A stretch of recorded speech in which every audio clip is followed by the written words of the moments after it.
Hello everyone, welcome to exam B with exam B 50% faster. So guys, मेरा नाम है अश्विनी पुंडी और मैं स्वागत करता हूं आपका हमारे इस एग्जाम बी यूट्यूब चैनल पर।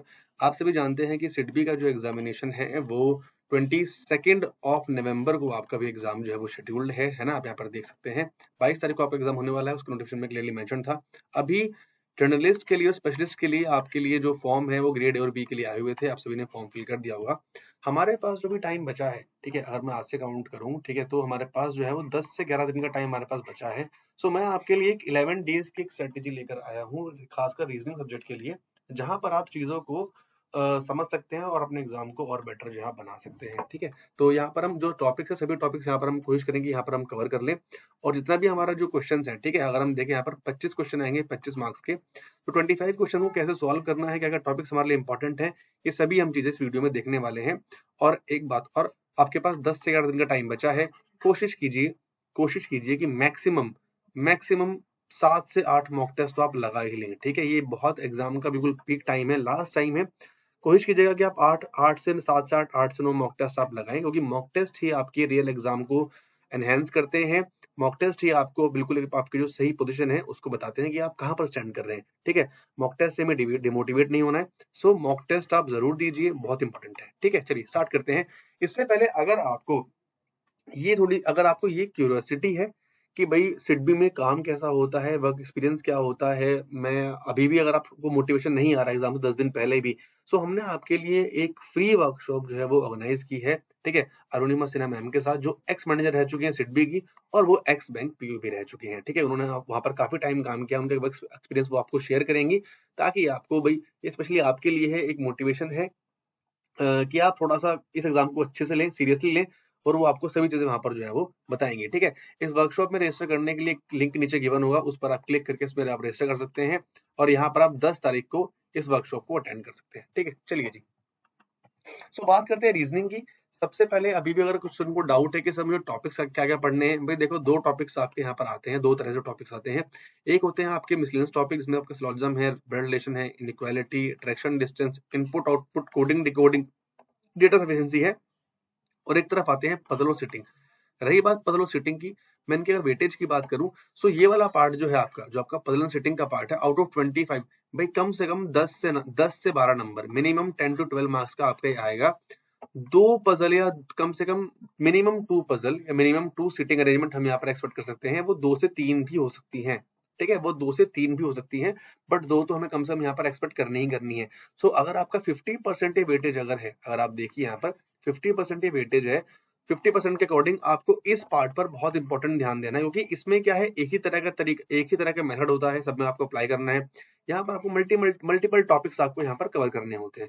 इसमें आप एक ही तरह से अगर आप चीजें करेंगे तो आपको फायदा ज्यादा है, और इसलिए मैं हमेशा कहता हूँ रीजनिंग में अगर आपको कमांड हासिल करनी है तो पजल और सिटिंग पर आपको बहुत फोकस होकर आपको जो है वो ध्यान देना होगा। ठीक है, चलिए उससे पहले जो ये हमारे 2023 के और 2022 के हमारे सिलेक्शन है, जो हमारे यहाँ से जिन्होंने सिलेक्शन लिया है, ठीक है, सिडबी में। ठीक, चलिए ये मैं आपके लिए छोटा सा प्लान लेकर आया हूँ, इसको थोड़ा समझेंगे। क्वेश्चंस जो है, तो ये वाला पार्ट है ना, क्वेश्चंस और सेट, ये वेरी कर सकते हैं। ठीक है, ये वेरी करेंगे पर्सन टू पर्सन, आपकी कितनी प्रैक्टिस है एक पर्टिकुलर उसमें। बट मैं यहाँ पर मिनिमम क्राइटेरिया लेके चल रहा हूँ कि अगर आपको मैं बोल रहा हूँ कि डे 1 पर आपको पजल करना है, स्लॉजिज्म करना है, इनइक्वालिटीज करना है, सो कम से कम 4 से 5 सेट आपको लगाने हैं। आप ये एक रूल बना लीजिए, जिस दिन भी आपका पजल सिटिंग होगा, हालांकि मैंने इसको हर एक दिन रखा है, मतलब आउट ऑफ 11 कम से कम 7 डेज होगा, कोशिश कीजिएगा उस दिन आप कम से कम 5 सेट लगाएं। 5 सेट आपको, मतलब 5 सेट आपको अलग अलग लगाने ही लगाने हैं। ठीक है, इसके अलावा जो आपके अदर टॉपिक्स है, ठीक है, चाहे वो सिलोजिज्म है, इनइक्वालिटीज है ना, उसके मिनिमम 10 और 20 है ना, 10 से 20 क्वेश्चन आपको करने ही करने हैं। फिर देखिए आप पजल लगाना है, स्लॉग लगाना है, ब्लड रिलेशन करना है। फिर देखिए आपको पजल लगाना है, स्टेटमेंट एंड असम्पशन करना है। फिर उसके बाद ब्लड रिलेशन है, कोडिंग डिकोडिंग है, डेटा सफिशिएंसी है। ठीक है, ये देखिए आप, ये एक टॉपिक आपका है, क्रिटिकल रीजनिंग का टॉपिक है, ये आपको जो करना ही करना है। ठीक है, नेक्स्ट आगे बात करें, यहाँ आपका स्टेटमेंट एंड इन्फ्लुएंस का टॉपिक हो गया। ठीक, उसके बाद अगर बात करें, ठीक है, उसके बाद फिर आपको जो कोर टॉपिक्स हैं, है ना, कोर टॉपिक्स कौन से थे आपके, ये वाले, इनकी आप प्रैक्टिस कीजिएगा। ठीक है, इनकी आपको प्रैक्टिस करनी है। फाइन, ये प्रैक्टिस करने के बाद फिर आपको भाई जो आपके सेक्शनल मॉक टेस्ट हैं, अब देखो मैं यहाँ पर ये नहीं बोल रहा हूँ कि आप सेक्शन लगाओ, बट अगर आप 7 से 8 अगर मॉक टेस्ट के लिए एग्री करते हो, फिर आपको सेक्शनल टेस्ट लगाने की जरूरत नहीं है। ठीक है, फिर आपको सेक्शनल टेस्ट लगाने की जरूरत नहीं है। सो कोशिश कीजिएगा कि या तो आप 7 से 8 टेस्ट डेली लगाइए, या फिर आप उसके बाद फिर आप 1 दिन निकालिए, 2 दिन निकालिए, जहां पर आप 2-2 मॉक टेस्ट लगाओ। देखो यहाँ भी 2 मॉक टेस्ट है, यहाँ पर भी 2 मॉक टेस्ट है, यहाँ भी मॉक टेस्ट है, सो 5 मॉक टेस्ट तो मेरे इस प्लान में भी है। ये सारी चीजें डिपेंड करेंगी आपके ऊपर कि आपने कितनी चीजें अभी तक जो है वो की है।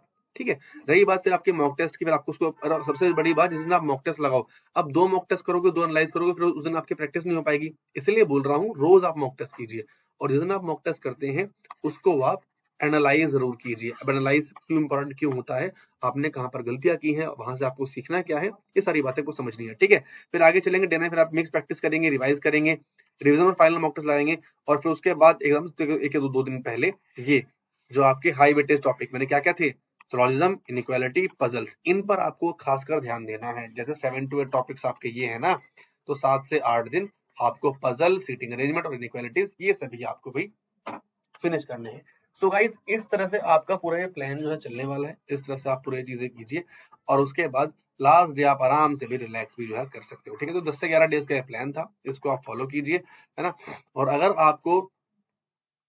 आपको क्वेश्चन चाहिए प्रैक्टिस के लिए, गाइडेंस चाहिए, क्लासेस चाहिए, सो आप यहाँ पर हमारे एग्जाम का जो कोर्स है वो आप ले सकते हैं, जहाँ पर आपको सारी चीजें मिल जाएंगी। अगर आपको प्लान चाहिए तो पीडीएफ भी आप यहाँ पर भी डाउनलोड कर सकते हैं। ठीक है, यहाँ पर आपको डेली क्लासेस मिलेंगी, सिट बी मेरिट सेक्शन के लिए, एमएसएमई सेक्टर के लिए, और डेली क्लास मिलेंगी भी आपको यहाँ पर क्यूआरई के लिए। ठीक है, सो इस तरह से अपनी आप चीजें प्लान कीजिए आपके आने वाले सिटी एग्जाम के लिए, and all the very best for guys for exam. ठीक है, ऐसे ही अगर आपने ऐसी वीडियोस के लिए सब्सक्राइब कीजिए आई एग्जाम बी को, और आई एग्जाम के साथ यू कैन प्रिपेयर 50% फास्टर। कोई भी क्वेरी हो तो ये हमारा ईमेल आईडी है, ठीक है, हमारी वेबसाइट है, हमारा फोन नंबर है, इन पर आप कॉल करके हमसे चीजें पूछ सकते हैं, और ज्यादा दूर नहीं जाना, यूट्यूब में भी आप कॉमेंट कर लीजिएगा कॉमेंट सेक्शन में कि सर मुझे ये प्रॉब्लम आ रही है, मैं आपका रिप्लाई यहाँ पर जरूर करूंगा। ठीक है, चलिए, thank you so much guys for watching this video. मिलते हैं नेक्स्ट वीडियो में। अच्छे से प्लान करो, अच्छे से पढ़ाई करो। All the best, thank you.